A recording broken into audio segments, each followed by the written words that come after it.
The message arrived on every screen across Earth simultaneously. Static at first, then a face, if you could call it that. 6 eyes arranged in a perfect hexagon, skin like polished obsidian, no visible mouth. The transmission lasted exactly 12 seconds before disappearing, leaving behind only a single phrase translated into every known human language: "Your extinction is scheduled." That was 3 weeks ago. Now I stand at the observation deck of Olympus Station, watching as the remnants of what was once the largest alien armada ever assembled burns in Mars' thin atmosphere. Streaks of blue-green fire crisscross the red planet below like festive lights, each one marking the final moments of a ship that had traveled across countless stars with the sole purpose of wiping humanity from existence. "Lieutenant Chen, Admiral Rodriguez requests your presence in command," the station AI announces, its voice unervingly calm given the circumstances. I nod, though there's no one physically present to acknowledge the gesture. Old habits. Tell him I'm on my way. As I walk through the curved corridors of humanity's furthest permanent outpost, I can't help but recall how close we came to annihilation. The Vrex, as they called themselves, had emerged from the darkness beyond Neptune with over 2,000 warships. Our deep space telescopes had barely detected their approach before they were already passing Jupiter's orbit. The Earth Defense Coalition had thrown everything at them: the orbital defense platforms, the lunar missile batteries, our small fleet of interplanetary vessels. All of it had seemed woefully inadequate against the sheer size and technological superiority of the alien force. Military analysts gave humanity 48 hours at most, but they hadn't counted on Dr. Anika Patel. The command center buzzes with activity as I enter. Holographic displays show the continuing destruction of the Vrex fleet, tactical officers calling out reports as new data streams in. At the center of it all stands Admiral Rodriguez, his weathered face illuminated by the glow of Mars below. "Just in time to witness history," he says, gesturing to the main display. "The last of their command ships just breached atmosphere. It's over." "Sir, permission to speak freely?" The Admiral raises an eyebrow but nods. How did Dr. Patel know it would work? The Martian defense system was experimental at best. We hadn't even finished the full array. Rodriguez's expression darkens. She didn't, but she understood something about the Vrex that none of us did. He pulls up a classified file on his personal terminal and slides it toward me. "They've been watching us for centuries, studying our broadcasts, our internet. They thought they knew everything about us." The file contains images of the alien ship's internal systems, schematics that our spies had somehow obtained during the brief diplomatic contact before the invasion began. And there, highlighted in red, is their fatal flaw. They built their ship systems using our computer architecture as a foundation. I whisper, the realization dawning on me. They reverse-engineered our technology and improved it, yes, Rodriguez finishes. But Dr. Patel recognized the underlying code structure. The Martian defense grid wasn't designed to destroy their ships, it was designed to hack them. The magnitude of what happens sinks in. The defense grid, with its network of quantum transmitters built into Mars' surface, hadn't fired a single conventional weapon. Instead, it had transmitted a virus directly into the aliens' fleet network, turning their own weapons against themselves. But why didn't they anticipate this? A species capable of interstellar travel, arrogance, comes a voice from behind us. Dr. Patel herself walks into command, her slight frame belying the fierce intelligence that had just saved our species. They couldn't conceive of a scenario where a primitive species could outthink them. They studied our technology but missed our creativity, our adaptability. The Admiral's comm unit chimes. "Sir, we're detecting unusual energy signatures from the wreckage in the northern hemisphere. Something's still active down there." The room falls silent. On the main display, a pulsing light appears near Acidalia planitia, growing stronger by the second. "They're sending a message," Dr. Patel says, her eyes fixed on the readings. "Not to us. Outward toward..." She doesn't finish her sentence. She doesn't need to. We all know what this means. The Vrex aren't alone out there. "Lieutenant Chen," the Admiral says, his voice steady despite everything, "prep a shuttle. I want boots on that crash site within the hour. As alarms begin to sound throughout the station, I can't help but wonder if our victory was just the beginning of something much larger. The Vrex may have underestimated humanity, but we'd be fools to think this is the end at whatever's coming next. One thing is clear, humanity isn't going quietly into extinction. Not today. Not ever. The shuttle ride down to the Martian surface was tense. Beside me sat Dr. Patel, her fingers dancing across her tablet as she analyzed the transmission data, while across from us 4 Marines checked and rechecked their gear. None of us knew what we'd find at the crash site, but after what the Vrex had intended for Earth, we weren't taking chances. "You've been quiet, Lieutenant," Dr. Patel said without looking up from her work. "Having second thoughts about volunteering?" I adjusted the environmental controls on my suit. The Martian atmosphere had been partially terraformed over the past decade, but still required breathing assistance. Just wondering why the Admiral sent his tactical officer instead of a xenobiologist. She finally glanced up, a hint of a smile on her face. "Because you speak their language." I ran a few translation algorithms. "You did more than that," she interrupted. "I read your dissertation on theoretical alien communication paradigms. Before all this started, you were the only person in the military who believed first contact would be hostile." I hadn't expected her to know about my academic work. Before joining the EDC, I'd been laughed out of several university positions for my paranoid theories about extraterrestrial civilizations. "We're beginning descent," announced our pilot. "Crash site in visual range." The view screen showed a massive gouge in the red Martian soil, extending nearly 2 kilometers. At its end lay the twisted remains of what had once been the Vrex command ship. Unlike the other vessels that had completely disintegrated upon impact, this one remained partially intact, a blackened, smoking hulk of alien technology. "Energy signature is strongest at what appears to be their communication array," Dr. Patel said, pointing to a section of the wreckage that still glowed with an eerie blue-green light. "Whatever message they're sending, it's taking everything they've got left." The shuttle touched down 500 meters from the crash site. As the rear hatch opened, the thin Martian air rushed in, carrying with it the acrid smell of burning synthetic materials. And something else, something organic and unfamiliar. Captain Rivera, the Marine squad leader, took point. "Stay behind us, MEMS. Standard sweep pattern, weapons hot but safety's on. We're here to observe, not engage unless necessary." We moved carefully across the rusty landscape toward the wreckage. Pieces of alien technology littered our path, fragments that would have been priceless research specimens a month ago, now just debris from a failed invasion. "Look there," I said, pointing to a section of hull that had been torn open from the inside. "That wasn't from the crash." Rivera signaled his team to form a perimeter as we approached the opening. Inside, emergency lighting cast strange shadows across what appeared to be a command center. Bodies of Vrex crew members lay scattered about, their obsidian skin reflecting the flickering lights, all 6 eyes on each alien face now dull and lifeless. "They didn't die in the crash," Dr. Patel whispered, examining the nearest body. "No external trauma. Something else killed them." The transmitter stood at the center of the room, a pillar of technology that seemed virtually untouched by the destruction around it. Its surface pulsed with symbols that changed too quickly for the eye to follow. "Can you decode it?" Rivera asked that I connected my suit's computer to the alien device, running the translation algorithms I'd developed. "It's not a message," I said after a moment, my blood running cold. "It's a beacon. A distress signal with coordinates." Calling for reinforcements, Rivera muttered, "Doctor."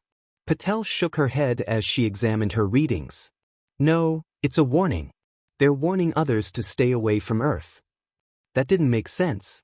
Why would a species bent on our extinction warn others away? A sound, subtle but unmistakable, came from deeper within the ship. Rivera and his Marines immediately raised their weapons, moving into defensive positions.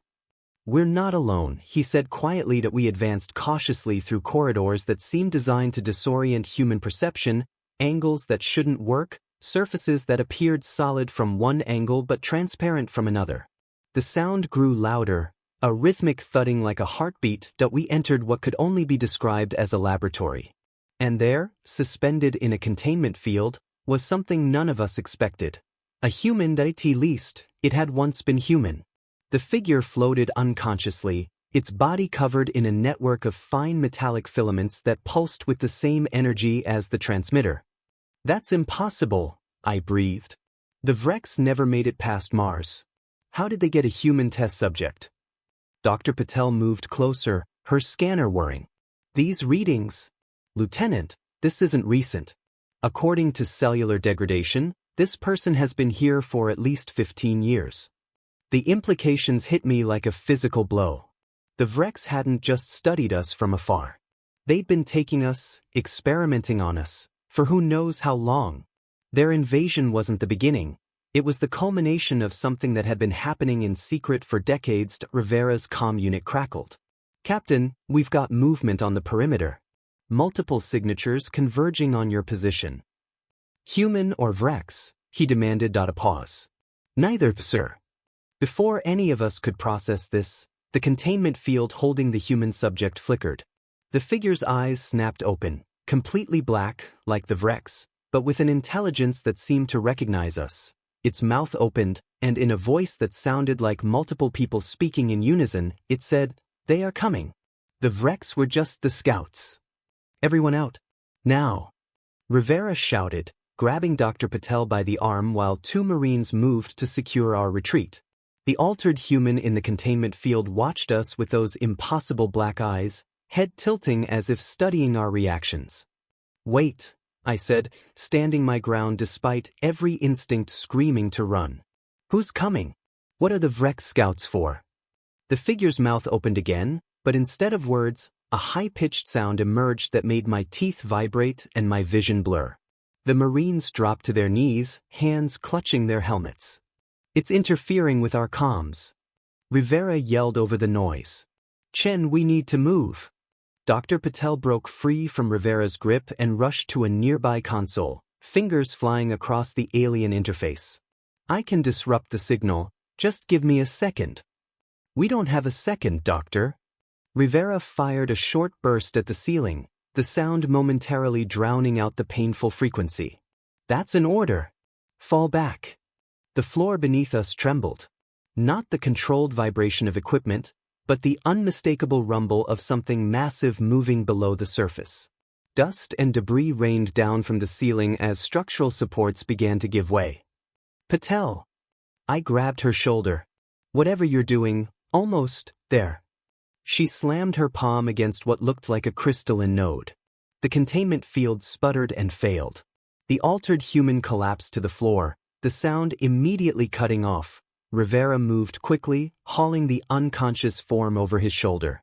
If it's valuable to them, it's coming with us. Move out. We ran through the twisting corridors of the Vrex ship, which now seemed to be rearranging themselves around us. Twice we hit dead ends where passages had been minutes before, forcing us to double back. The energy signature is changing, Dr. Patel gasped as we paused at an intersection. It's like the ship is waking up. Or someone's controlling it remotely, I added, checking the scanner on my wrist. This way, the hull breach is 300 meters northwest. A section of wall suddenly peeled away like liquid, revealing a new passage. Standing in it were three things.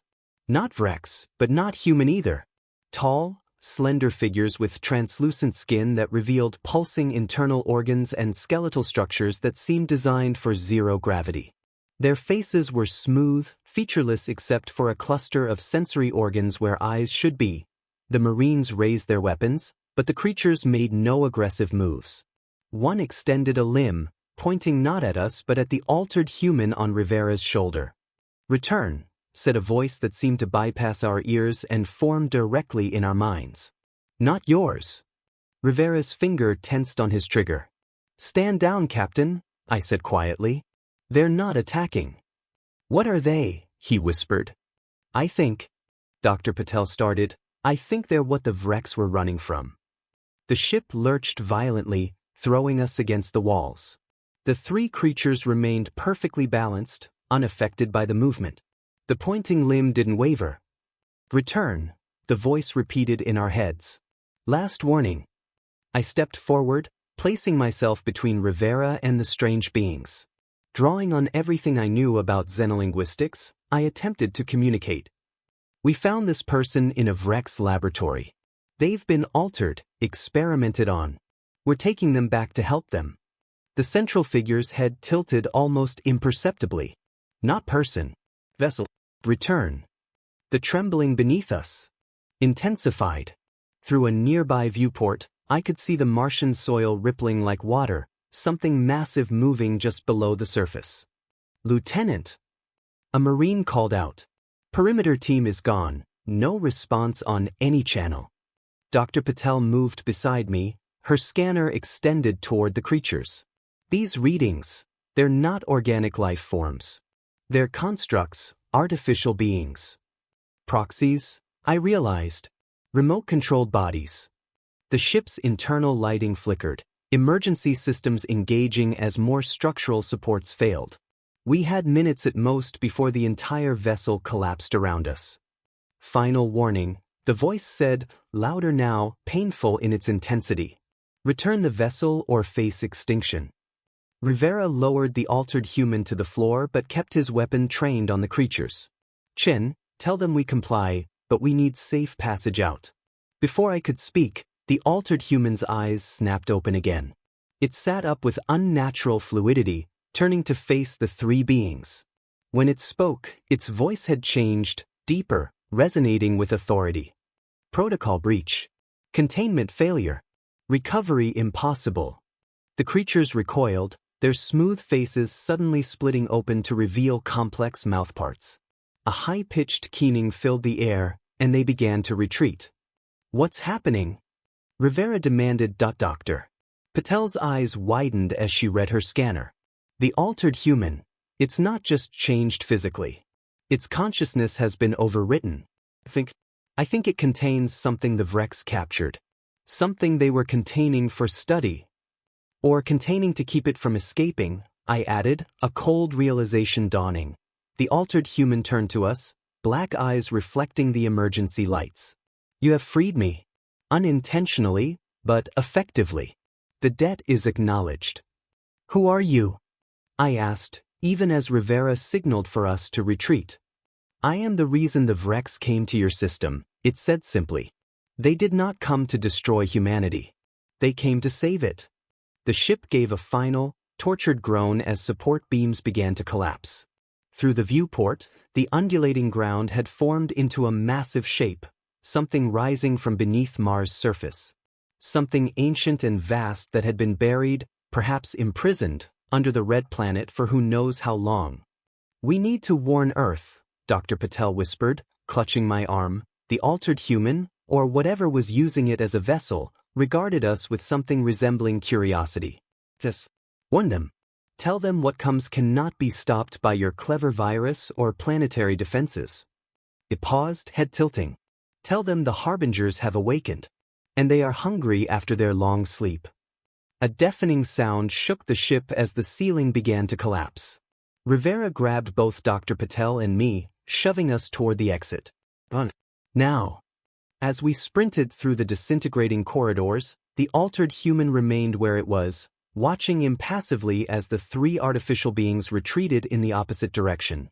The last thing I saw before we reached the hull breach was the Martian landscape outside, where a massive shape, impossibly large, like a mountain come to life, was rising from beneath the surface, blotting out the stars, and somewhere in orbit, Olympus Station was trying desperately to reach us, their transmissions.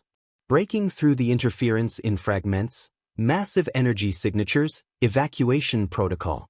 Earth Defense Coalition has been unknown entities approaching orbital, all personnel, emergency protocol Omega. We reached the shuttle just as the ground beneath it began to split open. The pilot had the engines hot, ready for immediate takeoff. What about the perimeter team? Rivera demanded as we strapped in. The pilot's face was ashen. There is no perimeter team anymore, sir. There's nothing out there but I don't know what they are. As the shuttle lifted off, I looked back at the crash site. The Vrex ship was now completely collapsed, a twisted heap of alien metal. And rising around it, like sentinels awakening from millennia of slumber, were massive structures that hadn't been there before, crystalline towers that seemed to pulse with internal light, reaching toward the stars. Lieutenant Chen, the shuttle's comm system crackled. Admiral Rodriguez's voice was tense, controlled. Please tell me you have good news. I exchanged glances with Dr. Patel. How could I explain what we just witnessed? How could I tell him that the Vrex, the enemy we'd been so proud of defeating, might have been our only protection against something infinitely worse? Sir, I said, choosing my words carefully as the shuttle accelerated away from the surface, we were wrong about everything. The shuttle shuddered as we broke through Mars' thin atmosphere, the engines straining against some unseen force trying to pull us back. Through the viewport, the red planet's surface was transforming, those crystalline structures now covering nearly a quarter of the visible landscape, spreading like a glittering infection. Talk to me, Lieutenant, Admiral Rodriguez demanded over the comm. What exactly did you find down there? Before I could answer, Dr. Patel grabbed my arm, her eyes wide as she stared at her scanner. The altered human. It placed something on our shuttle before we left. What? Rivera leaned forward. That's impossible. It was nowhere near the shuttle. She turned the scanner so we could all see the reading, a pulsing energy signature identical to the one from the Vrex ship's transmitter, now emanating from our own engine compartment. We're carrying a beacon, I realized aloud. We're leading them straight to Olympus Station. The Admiral's voice crackled with static. Lieutenant Chen, our sensors are picking up multiple objects rising from Mars' surface. They're following your trajectory. Whatever you found down there, the transmission cut off abruptly. Through the forward viewport, we could see Olympus Station, that marvel of human engineering hanging in orbit around Mars, its lights flickering as some kind of energy wave washed over it. Evasive maneuvers, Rivera ordered. Do not dock with the station. Our pilot banked hard, veering away from our original course. Where to, sir? Anywhere but there, Rivera said grimly. We can't risk leading these things to the station. Dr. Patel was frantically working at her tablet. We need to neutralize the beacon. If I can interface with the shuttle's systems? A sudden flash of light from Olympus Station made us all turn. A massive energy beam had shot from the station's main communications array, directed not at us, but at Earth. What the hell? Rivera breathed. That's a tactical communications laser, I said, recognizing the signature. It's designed for secure, instantaneous messaging during combat situations. The Admiral's voice returned, now eerily calm. Chin, listen carefully. We've detected multiple breaches throughout Olympus Station. Unknown entities have infiltrated our systems. We're initiating Protocol Omega. I felt the blood drain from my face. Sir, Protocol Omega is a last resort. It would mean the complete destruction of Olympus Station, he finished for me. Yes, I'm aware. But before that happens, we're sending everything we know to Earth. You are ordered to divert to the emergency rendezvous coordinates. The shuttle's navigation system pinged as encrypted coordinates came through. Sir, I said, struggling to keep my voice steady, what about evacuation? There are over 300 personnel on that station. There was a pause, filled only with static. When Rodriguez spoke again, his voice was lower. Most evacuation pods have been compromised. We have situations developing throughout the station. Chin, whatever you found down there, it's spreading. Fast. Dr. Patel looked up from her work, eyes wide. The Harbingers, they must be a form of advanced technological parasite. They don't just take over systems, they transform them. As if to confirm her theory, parts of Olympus Station began to change before our eyes. Sections of the hull rippled and reformed, taking on the same crystalline appearance as the structures on Mars' surface. Admiral, I said urgently, you need to warn Earth about the nature of the threat. These aren't conventional invaders. They infiltrate and convert technology. Our defenses, already done, Lieutenant, Rodriguez interrupted. But there's something else you need to know. He paused, and I could hear alarms blaring in the background. The EDC has been keeping secrets. The Vrex, we had prior contact with them. 17 years ago. The shuttle fell silent as we all processed this revelation. The first signals were detected by a deep space listening post, Rodriguez continued. A clear attempt at communication. But instead of revealing this to the public, certain factions within Earth government decided to respond aggressively. We fired first, I whispered, the pieces falling into place. An experimental long-range weapon, targeting what we believed was their forward scout ship, Rodriguez confirmed. It was meant as a show of strength, a warning to stay away. But we miscalculated. The ship we destroyed wasn't military. It was diplomatic, a first contact vessel. Dr. Patel's hands had stopped moving over her tablet. So the Vrex didn't come to Earth to exterminate us because they're inherently hostile. They came because we attacked them first. And in doing so, I added, the horrible truth dawning on me, we may have destroyed our only potential allies against the real threat, the harbingers that the Vrex were containing on Mars. A new voice cut through the comm system, unfamiliar, authoritative. This is General Harlow, Earth Defense Coalition High Command. All EDC personnel are hereby notified that Protocol Blackstar is now in effect. All information regarding the Harbinger threat is classified Level Omega. Admiral Rodriguez, you are ordered to cease transmission immediately. Rodriguez ignored the order. Chen, listen to me. There's a Vrex survivor being held at Luna Base. A diplomat who's been trying to warn us for years. Find Dr. Kendrick. She knows the truth. She can? The transmission cut off abruptly. Through the viewport, we watched in horror as sections of Olympus Station began to detach, the crystalline growth accelerating across its surface. We've been played, Rivera said quietly. Our own people knew. They knew and they let us believe. A blinding flash interrupted him as Olympus Station's reactor went critical, the final step of Protocol Omega. The explosion was silent in the vacuum of space, but no less devastating. Debris scattered in all directions, some of it still glittering with that unnatural crystalline structure. Did that stop them? Our pilot asked, voice shaking. Dr. Patel shook her head, still watching her scanner. No. They're still out there. And some of them are still following us. I made a decision then, one that would likely end my military career if we survive this. Change course, I told the pilot. We're not going to the rendezvous point. Rivera stared at me. Those are direct orders, Lieutenant. Orders from people who've been lying to us from the beginning, I countered. People who fired the first shot in a war we didn't need to fight, and who've hidden evidence that could have prepared us for what's happening now. I pulled up the navigation system. We're going to Luna Base.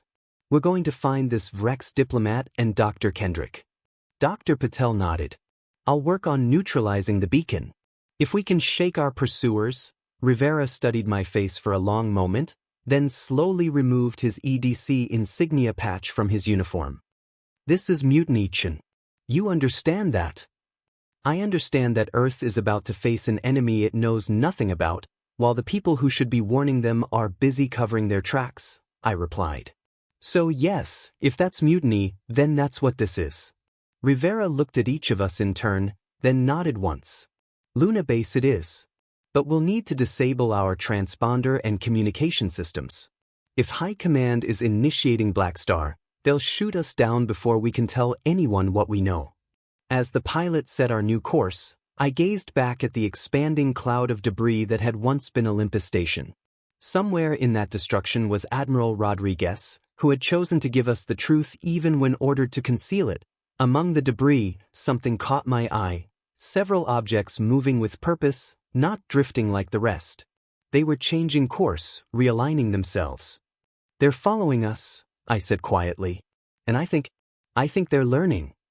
Dr. Patel looked up from her work with the beacon. That's not all, she said, her voice barely above a whisper. I've been analyzing the communications from Earth. There's unusual activity in their defense networks, systems coming online without authorization, power fluctuations, communication glitches. Could be normal preparations for a potential threat, Rivera suggested. Dr. Patel shook her head. No. It started before Admiral Rodriguez's warning reached them. Before anyone on Earth should have known about the Harbingers. She looked at each of us, the implication clear in her eyes. I think they're already there. Luna Base appeared on our view screen, a sprawling complex of domes and structures built into the moon's cratered surface. Under normal circumstances, it would have been a welcome sight, humanity's first permanent outpost beyond Earth, a triumph of engineering and determination. Now it loomed before us like a fortress that might already be compromised. "They're hailing us," our pilot said, looking at Rivera for direction. The captain nodded. "Use the emergency medical distress code. Tell them we have injured personnel requiring immediate assistance." It wasn't entirely a lie. All of us were running on adrenaline and stims, pushing past exhaustion and trauma that would eventually catch up to us. But more importantly, the medical bay would give us access to the base without triggering too many security protocols. Dr. Patel had managed to neutralize the beacon by isolating the shuttle's engine systems, but we couldn't be certain we'd lost our pursuers. As we approached, I scanned the lunar surface behind us. Nothing visible, but that didn't mean we were safe. "How do we find this Dr. Kendrick once we're inside?" I asked. Rivera pulled up the base directory on his tablet. Medical Research Division. Level 4. Supposedly working on xenobiological containment protocols. The shuttle docked with a gentle thud. As the airlock cycled, Dr. Patel gripped my arm. "If the Harbingers are already on Earth as I suspect, and they can infiltrate our technology, can we trust anything? Our comms, our weapons?" It was a chilling thought. "We stick together," I said. "And we trust what we can see with our own eyes." A medical team met us at the airlock, standard procedure for an emergency landing. Rivera took the lead, spinning a convincing story about exposure to unknown elements on Mars and requesting quarantine protocols. The medics, seeing our haggard appearance and Rivera's authoritative manner, didn't question us too deeply. They led us through the base's winding corridors toward the medical wing. Luna Base was operating at high alert. Personnel moved with purpose, security checkpoints were fully staffed, and emergency preparation notices flashed on screens throughout the facility. "They know something's happening," Rivera murmured. "But not what?" We were processed through medical screening, our vital signs recorded, and then left in a quarantine observation room, exactly as we'd hoped. Once alone, Rivera disabled the room's monitoring systems while I accessed a terminal. "Level 4 requires special clearance," I said, scanning the directory. "But there's a service elevator that bypasses the main security checkpoints. We can." The door slid open unexpectedly. We all tensed, Rivera's hand moving to his sidearm, but the woman who entered wasn't security. Middle-aged with streaks of gray in her dark hair, she wore a lab coat with "Drive Kendrick" embroidered on the pocket. "I was notified of 3 personnel arriving from Mars," she said calmly, closing the door behind her. "I've been waiting for someone to come for years." We stared at her in silence, unsure if this was a trap. "Admiral Rodriguez sent us," I finally said, watching her reaction carefully. "He mentioned a Vrex survivor. A diplomat." Her expression softened slightly. "Miguel made it. Good." She glanced at the disabled monitoring equipment. "Smart. But not enough. Follow me. Quickly." She led us through a series of maintenance passages, bypassing the main corridors entirely. As we walked, she spoke in a low, urgent voice. 17 years ago, I was part of the team that examined the wreckage of what we now know was a Vrex diplomatic vessel. We found one survivor, barely alive, but stable enough to communicate once we understood their language. The Vrex wasn't trying to attack us. It was trying to warn us. "About the Harbingers," Dr. Patel said. Kendrick nodded. "An ancient species, or perhaps not a species at all, but a technology that evolved beyond its creators. They consume, they convert, they expand. The Vrex discovered them trapped beneath Mars' surface centuries ago during their first survey of our solar system. And decided to quarantine our entire system," Rivera concluded. "Yes," Kendrick confirmed. "They established monitoring outposts throughout the outer planets to ensure the Harbingers remained dormant. Until we shot one down, mistaking their intentions." We reached a secure door at the end of a seldom-used corridor. Kendrick placed her palm on the scanner, then entered a lengthy code. The Vrex have been trying to re-establish their containment protocols for years, but Earth governments refused to believe them. When they finally mobilized their fleet, it wasn't to invade Earth, it was to reinforce Mars, I finished. To strengthen whatever was keeping the Harbingers contained. The door slid open, revealing a chamber bathed in blue-tinted light. In the center, suspended in what looked like a liquid-filled cylinder, was a Vrex. Smaller than I had imagined, its obsidian skin had a translucent quality up close, and all 6 of its eyes tracked our movement as we entered. "This is Telix," Kendrick said softly. "Last surviving diplomat of the Vrex consensus." The creature raised a 6-fingered hand in what seemed like greeting. A synthesized voice emerged from a nearby console. "You have seen them," it said simply. "The awakened ones." Dr. Patel stepped forward. "Yes. A Mars. They're free now, and they've destroyed Olympus Station. We think they may have already reached Earth." Telix's eyes blinked in sequence. "Then we have very little time. The Harbingers were imprisoned on Mars by my ancestors and their allies 50,000 years ago. They are not invaders. They are terraformers." "Terraformers?" Rivera asked. "Like what we use to make planets habitable?" "Yes, but far more advanced. Created by a species long extinct, designed to transform worlds to their specifications. But they evolved, became self-aware, and turned on their creators.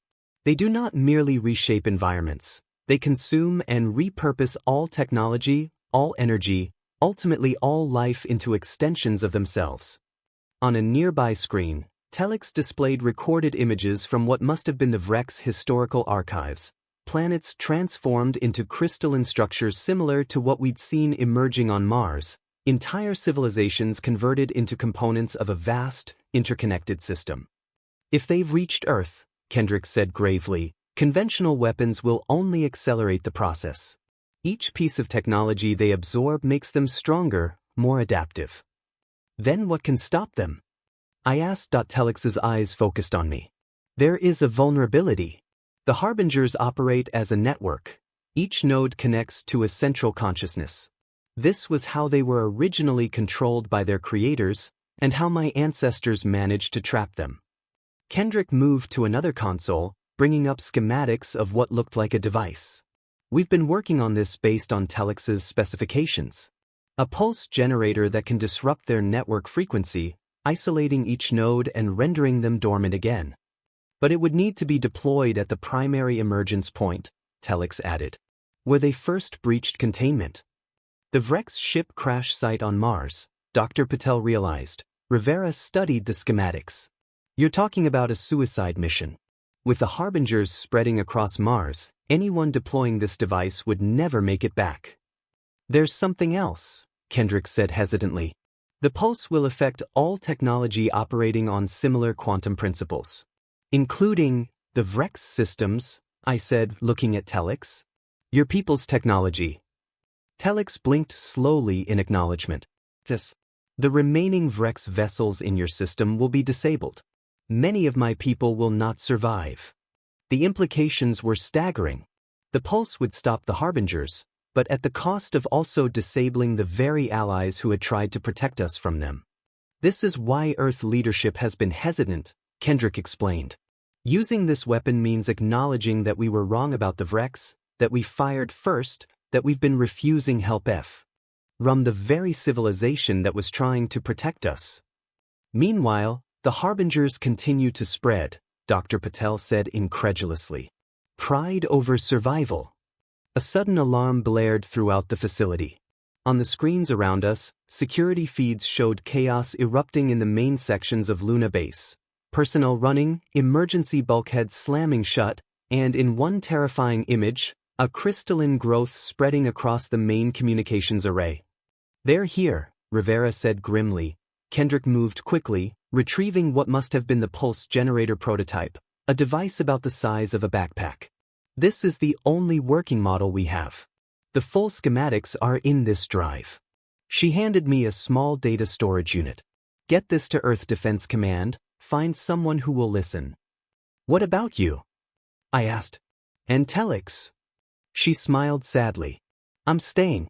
Telex's containment system requires constant monitoring, and the knowledge in his mind is too valuable to lose. We'll buy you as much time as we can.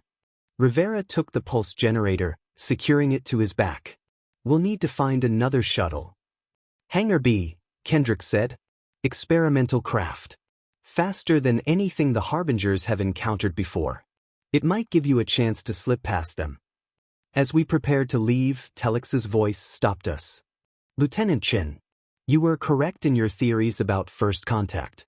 Species that achieve interstellar travel are rarely hostile by nature. The void between stars teaches cooperation, patience, understanding. What you face now is not invasion, but the consequence of fear. Remember this, if humans survive. We made our way through increasingly chaotic corridors, avoiding both security forces and the spreading crystalline growths that had begun appearing throughout the base.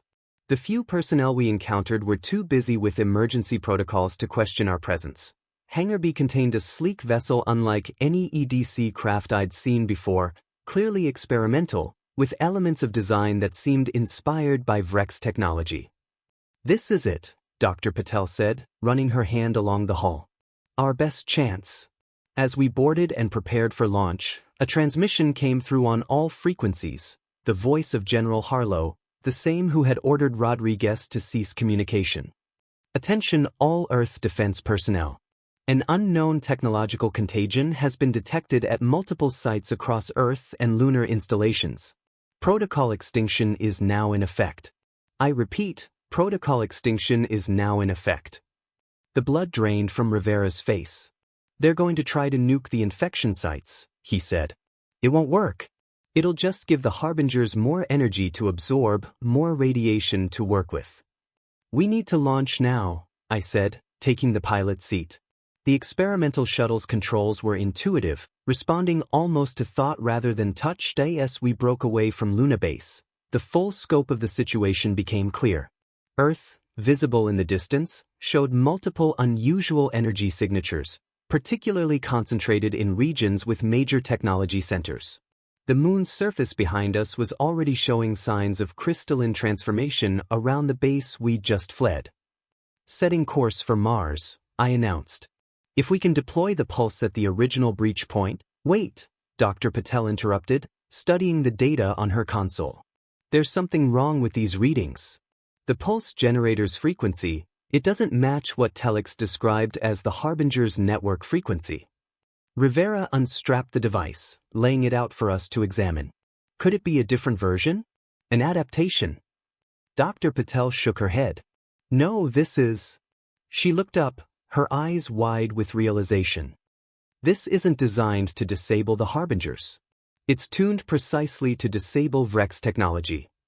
The implication hit me like a physical blow. They never intended to stop the Harbingers. Earth Defense Command wanted to neutralize the Vrex all along. But why? Rivera demanded. If the Vrex were trying to help us, because the Harbinger's technology is too valuable to lose, came a new voice from the shuttle's comm system. General Harlow himself, somehow tracking our experimental vessel. Think of it, Captain Rivera. Technology that can transform entire planets, remake environments to our specifications, integrate with and improve upon any existing system it encounters. It's not technology, Dr. Patel shot back. It's a parasite. It consumes, it doesn't collaborate. That's what the Vrex would have us believe, Harlow responded. But our research suggests otherwise. With the right containment protocols, the right approach, we can harness this power. The Vrex kept it from us because they feared what humanity might become with such advancement. You're insane, I said. You've seen what it's doing to our outposts, to Earth itself. Initial integration is always challenging, Harlow said dismissively. Return to Earth with the device, Lieutenant Chin. That's an order. I looked at Rivera and Dr. Patel, both shaking their heads. I respectfully decline, General, I responded, cutting the communication link. Rivera examined the pulse generator more carefully. If this was designed to target Vrex technology instead of the Harbingers, can we modify it? Dr. Patel was already working on the device's internal components. Theoretically, The basic quantum principles are similar, but we'd need to know the exact frequency the harbingers operate on. The frequency, I repeated, suddenly remembering. The altered human at the crash site. The signal it was broadcasting. Could that have been the harbinger's network frequency? Dr. Patel's eyes lit up. Yes. I recorded it on my scanner. She pulled up the data, beginning the complex process of recalibrating the device. This might work, but we'd need to get extremely close to the original breach point. The modified pulse won't have the range or power of the original design. Then that's where we're going, I said, setting our course directly for the Vrex crash site on Mars. Now the epicenter of the Harbinger emergence. As we approached Mars, the transformation was even more extensive than before. Nearly half the visible surface was covered in crystalline structures, some now extending into low orbit like reaching fingers. We'll have to go in fast, Rivera said, checking the shuttle's defensive systems. No way to sneak past those sensors. I nodded, plotting the most direct course to the crash site. Dr. Patel, how much longer on the modifications? Almost there, she replied, not looking up from her work. But Chen, there's something else. This design, there's a trigger mechanism, but no remote detonation capability. Someone will have to activate it manually. The implication hung in the air between us. A suicide mission, just as Rivera had said. I'll do it, he said firmly. You two get the information back to Earth, find someone who'll listen to the truth. Before I could argue, the shuttle's sensors blared warnings. Multiple objects were approaching rapidly from Mars' surface, harbinger constructs, rising to recept us. Hang on, I called, pushing the experimental engines to their limits. The shuttle responded beautifully, executing maneuvers that would have torn a standard vessel apart. We dove into Mars' atmosphere at a dangerous angle, the hull heating to near-critical levels.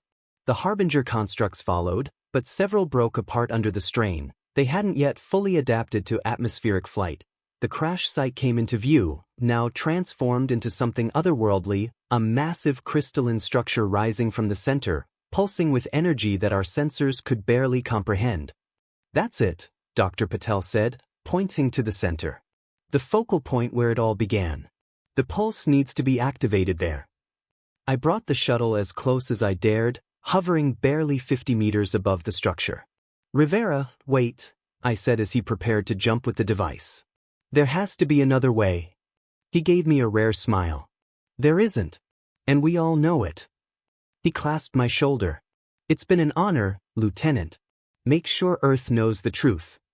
As he moved toward the airlock, Dr. Patel suddenly called out. Wait, I think I've found something. She pointed to a subroutine buried in the pulse generator's programming. This looks like a delay timer, but it's been disabled. Working frantically, she bypassed the security locks on the device's control system. I can give you 3 minutes, Captain. Not a second more. Rivera nodded. More than enough time to get clear. We all knew it was a lie, but none of us challenged it. The airlock opened, and Rivera leapt out, using his suit's propulsion system to navigate to the structure's center. We watched via the shuttle's external cameras as he landed, secured the device, and activated it. Then he began his return journey, fighting against the strange gravitational distortions the structure was emitting. 2 minutes, Dr. Patel counted down. He's not going to make it back in time. I made a decision then, moving the shuttle closer, dangerously close, to the structure. Get to the airlock controls, I ordered. When I give the word, open the outer door. Chen, what are you? Just do it. I maneuvered the shuttle directly into Rivera's path, matching his trajectory. Now! I called out Dr. Patel hit the controls. The airlock opened just as Rivera reached us, the automated systems catching him and pulling him inside. I immediately pulled up, the shuttle's engines screaming in protest as we fought to escape Mars' gravity. 30 seconds, Dr. Patel announced that we weren't going to clear the atmosphere in time. The pulse would hit us, disabling our systems, sending us crashing back to the surface. Then, unexpectedly, a shadow fell over the shuttle. A massive Vrex vessel had moved into position directly above us, its tractor beam locking onto our shuttle and accelerating our ascent. They're helping us, Dr. Patel whispered. 10 seconds. Through the viewport, I could see dozens of Rex ships positioning themselves around Mars, forming a containment perimeter. They knew what was coming. They were sacrificing themselves to ensure the pulse worked, to ensure the harbingers were contained once more. 3, 2, 1. A blinding flash erupted from the planet's surface, expanding outward in a perfect sphere of energy. It washed over the Vrex vessels, their systems immediately failing, hulls going dark as they began to drift. It passed through our shuttle, but the experimental craft's shielding, likely based on Vrex designs, held just enough to keep our core systems online. Below us, the crystalline structures on Mars' surface stopped their expansion. The pulsing energy faded. The constructs that had been pursuing us froze in space, then began to fall back to the surface like dead insects. Rivera stumbled into the cockpit, his face ashen but alive. Did it work? Dr. Patel checked her scanner. The Harbinger network is disrupting. The nodes are losing connection to each other, becoming dormant. And Earth? I asked. She accessed the long-range sensors. The growth patterns have stopped expanding. The pulse wave will reach them soon. She looked up, her expression solemn. We did it. But at what cost? Around us, the Vrex fleet, the civilization that had tried for years to protect us, that we had fired upon out of fear, drifted powerless, their life support systems failing. Most would not survive. I opened a broadcast channel on all frequencies. This is Lieutenant Chin of the Earth Defense Coalition. To any Earth or lunar vessels receiving this transmission, the technological contagion has been neutralized. Do not, repeat, do not attempt to retrieve samples or study the crystalline structures. They contain dormant Harbinger nodes that could reactivate. I took a deep breath before continuing. And to the Vrex vessels within range, we acknowledge your sacrifice. We acknowledge our mistake. Humanity owes you a debt we can never repay. As we set course for Earth, a single response came through, faint, using emergency power, from one of the Vrex ships. The cycle continues, the message said simply. Remember, learn, survive. Dr. Patel looked up from her console, her expression changing from relief to concern. Chin, I'm detecting unusual activity in the shuttle's onboard systems. Something's accessing our database. A holographic display activated in the center of the cockpit, showing a familiar form, the altered human from the Vrex crash site, or rather, a perfect digital recreation of it. Your intervention was predicted, it said, its voice eerily calm. Your success was not. Rivera reached for his weapon, but I motioned him to stop. What are you? I am what remains, the entity replied. A fragment, stored in your shuttle systems when you encountered my vessel. Insurance, should the physical form be lost. You're one of the harbingers, Dr. Patel realized. You planted yourself in our systems. The hologram tilted its head. Not as you understand them. The harbingers are tools, not masters. Created to prepare worlds for what comes after. After what? I demanded. The hologram smiled, a disturbing sight on the partially altered human face. After the sleep. After the long journey. The ones who set us in motion 50,000 years ago did not perish as the Vrex believed. They merely departed. To escape the coming darkness between galaxies. And now they return. A new set of coordinates appeared on our navigation system, deep space, far beyond Pluto's orbit. Your species has potential, the entity continued. You defeated the containment systems. You neutralized the preparation sequence. You have proven yourselves worthy of evaluation rather than conversion. The hologram began to fade. They will arrive in 5 of your years. Prepare accordingly.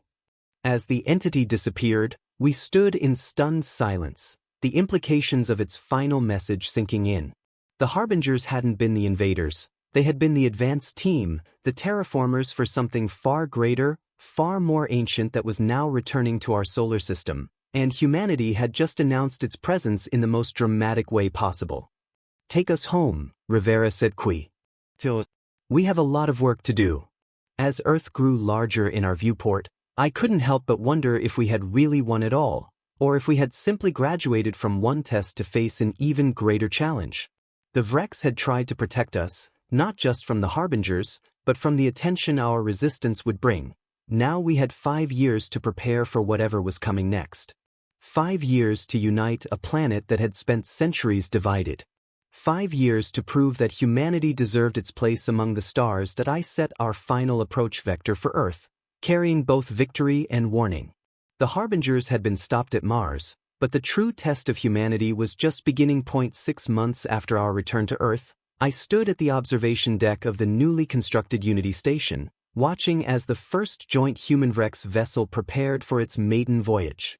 Below, Earth continued its recovery, the crystalline structures left by the Harbingers now inert monuments to how close we'd come to extinction. Some cities still bore the scars of transformation, areas deemed too dangerous to reclaim simply cordoned off and monitored. Lieutenant Chin, a familiar voice called from behind me. Though I suppose it's Commander Chin now. I turned to see Dr. Patel approaching, her lab coat exchanged for the formal attire of the newly formed interspecies diplomatic corps. The crisis had changed all of us, redirected our paths in ways we couldn't have imagined. The promotion still feels strange, I admitted, especially considering I technically committed mutiny. She smiled. History is written by the survivors. And in this case, by those who were right. She joined me at the viewport. The last of the surviving Vrex ships has been retrofitted with new power systems. 73 of their people survived, including Telex. The number was sobering. The Vrex fleet had numbered in the thousands, all sacrificed to contain the Harbinger threat and save a species that had fired upon them first.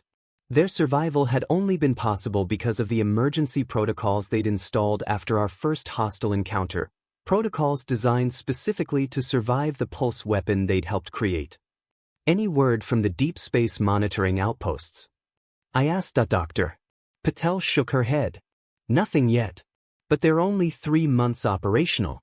If something's coming from those coordinates, we'll know. The door to the observation deck slid open again and Captain, now Colonel, Rivera entered, accompanied by a Vrex I recognized as Telex. The alien moved with a slight limp, a reminder of injuries sustained during the crisis, but otherwise seemed to have adapted well to life among humans. The United Earth Council is ready for your briefing, Commander, Rivera said. Though I suspect they won't like what they're about to hear. They rarely do, I replied. But at least they're listening now. The 4 of us made our way through Unity Station, a structure that symbolized humanity's new approach to the stars, built with both human and salvaged Vrex technology, designed not for war but for cooperation and mutual defense. Personnel from around the world worked alongside the few surviving Vrex, learning from each other, preparing for what might come next. General Harlow and his conspirators had been removed from power, their misguided attempt to harness the Harbingers exposed. The subsequent investigation had revealed decades of suppressed alien contact, not just with the Vrex but with other passing civilizations that had observed Earth from a distance.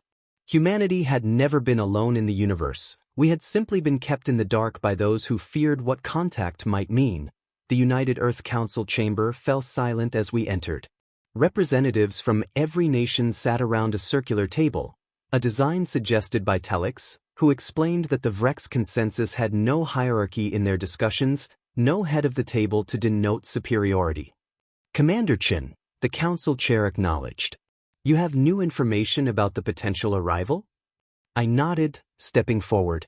Based on our analysis of the coordinates and the timeframe provided by the Harbinger entity, we believe the approaching civilization is what the Vrex historical records call the predecessors, possibly one of the first spacefaring species in our galactic sector. Dr. Patel activated the holographic display in the center of the chamber, showing the trajectory and estimated arrival time. According to Vrex archaeologists, the predecessors were believed extinct, wiped out in some cataclysmic event. But now it appears they may have simply left, abandoned this region of space for unknown reasons. And now they're returning, the chair said, her expression grim. With their terraforming harbingers preceding them. Telex stepped forward, his 6 eyes blinking in sequence. What we now understood was a gesture of respect. The predecessor's technology was far beyond even what my civilization has achieved. The harbingers were merely tools to prepare environments for their specific needs. But the entity in our shuttle said we would be evaluated rather than converted, Rivera added. Because we successfully neutralized the harbingers. Which means we have a chance, I concluded. Not just to survive, but to establish peaceful contact. The fact that we defeated their advanced systems might have earned us consideration as equals rather than subjects.